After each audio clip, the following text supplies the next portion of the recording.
Edgar Allan Poe by me, Tobin Massey. Both poems I did are by Edgar Allan Poe, so I was going to start with some background information. Both of Poe's parents died when he was young, so he lived with his aunt, and when she was just 13, he married his cousin. He was one of the first poets to be successful in just writing poems and short stories, and was believed to have wrote both Annabel Lee and The Raven about his wife, who died in her 20s shortly after The Raven was written. One of the most mysterious things about Poe's life was his death. He was believed to have died of tuberculosis or typhoid fever, but he was found wearing another man's clothes, saying a name, Ronald, and his death certificate went mysteriously missing, and no one is sure what killed him because his medical records also went mysteriously disappearing. In the name Ronald, no one ever found who he was talking about or if he was talking to a real person. Clasp a rare and radiant maiden, whom the angels named Leonore, quoth the raven, nevermore.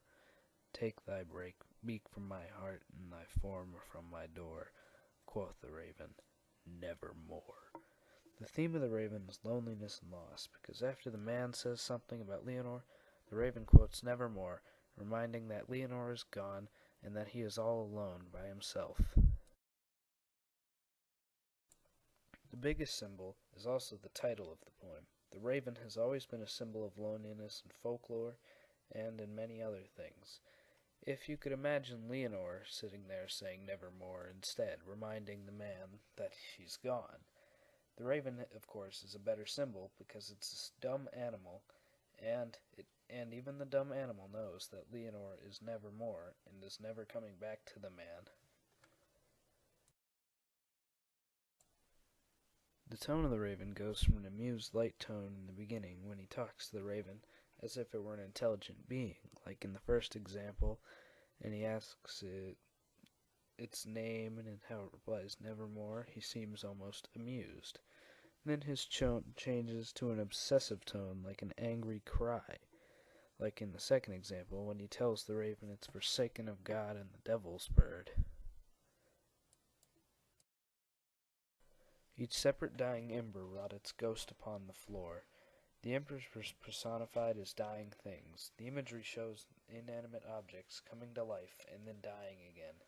Another example would be, and his eyes have all the seeming of a demon that is sleeping.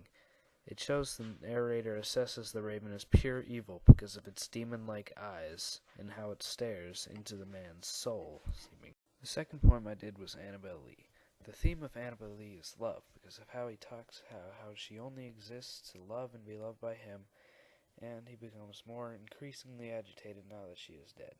But it shows off Poe's twisted nature by killing Annabel Lee in a love poem, and how it's implied that he lies down every day and night with his dead wife.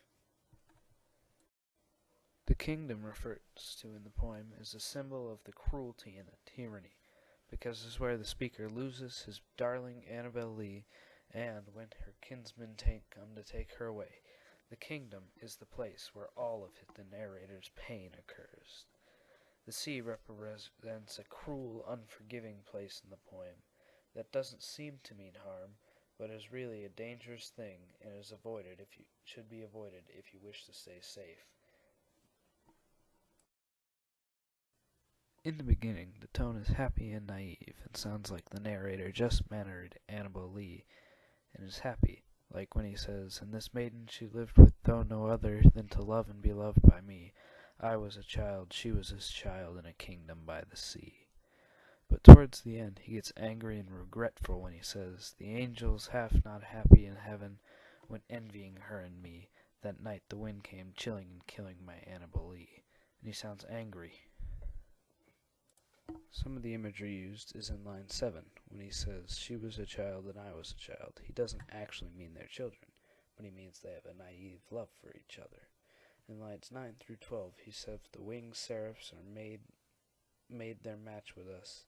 He is saying the angels of heaven put us together, which, if you think about it, is extremely ironic because he later accuses the angels of killing Annabel Lee after being jealous of them.